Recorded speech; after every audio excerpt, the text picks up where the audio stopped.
ہماری خداوند یسوع کی انجیل مقدس لوکا کے مطابق اس کا چھٹا باب پہلی 5 آیات۔ ایک سبت کے دن یوں ہوا کہ یسوع کھیتوں میں سے جا رہا تھا اور اس کے شاگرد بالیں توڑ کر اور ہاتھوں سے مل کر کھانے لگے۔ تب فریسیوں میں سے بعض ان سے کہنے لگے، تم کیوں وہ کام کرتے ہو جو سبت کو کرنا روا نہیں؟ یسوع نے ان کے جواب میں کہا، کیا تم نے نہیں پڑھا کہ جب داؤد اور اس کے ساتھی بھوکے تھے تو اس نے کیا کیا؟ وہ کیوں کر خدا کے گھر میں گیا اور نذر کی روٹیاں لے کر، جن کا کھانا کاہنوں کے سوا اور کسی کو روا نہیں، کھائیں اور اپنے ساتھیوں کو بھی دی۔ پھر اس نے ان سے کہا کہ ابن انسان سبت کا بھی مالک ہے۔ پاک کلام کے پڑھے اور سنے جانے پر خدا ان کی برکت ہو، خدا کا شکر ہو۔ عزیز دوستو، آج کے کلام میں ہم دیکھتے ہیں کہ مذہبی لیڈروں کی بڑھتی ہوئی مخالفت نقطۂ عروج کو پہنچ رہی ہے۔ سبت کے دن خداوند اور اس کے شاگرد کھیتوں میں ہو کر جا رہے تھے۔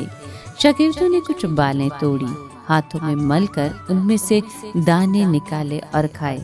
اب فریسی اس بات پر تو اعتراض یا جھگڑا نہیں کر سکتے تھے کہ اناج لیا گیا، کیونکہ شریعت میں اس کی اجازت تھی۔ ان کا اعتراض یہ تھا کہ یہ کام سبت کے دن کیا گیا۔ وہ کہتے تھے کہ بالیں توڑنا فصل کاٹنے کا عمل ہے اور ان کو مل کر دانے نکالنا فصل کہنے کا عمل ہے، اور سبت کے روز ایسے کام کرنا روا نہیں۔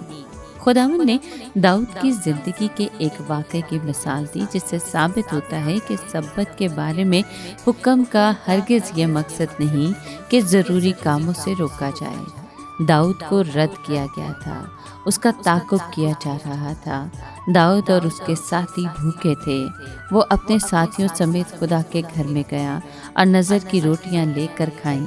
عام حالات میں یہ روٹیاں صرف کاہنوں کے لیے مخصوص ہوتی تھیں، مگر داؤد کے معاملے میں خدا نے ایک غیر معمولی بات کی۔ اسرائیل میں گناہ تھا، بادشاہ کو رد کیا جا رہا تھا۔ نذر کی روٹیوں کے بارے میں حکم کا ہرگز یہ مقصد نہیں تھا کہ غلامانہ انداز میں اس کی پابندی کی جائے، جبکہ بادشاہ بھوک سے مر جائے۔ یہاں بھی ایسی ہی صورتحال تھی۔ مسیح اور اس کے شاگرد بھوکے تھے۔ فریسی چاہتے تھے کہ وہ سبت کے دن بالیں نہ توڑیں بلکہ بھوکے ہی رہیں، لیکن ابن آدم سبت کا مالک ہے۔ اول تو شریعت اسی نے دی تھی، اور شریعت کی شرح اور تفسیر کرنے کے لیے خود اس سے بڑھ کر کون اہل ہو سکتا ہے؟ وہی اس کے حقیقی روحانی مفہوم کو کھول سکتا اور ہر قسم کی غلط فہمی سے بچا سکتا ہے۔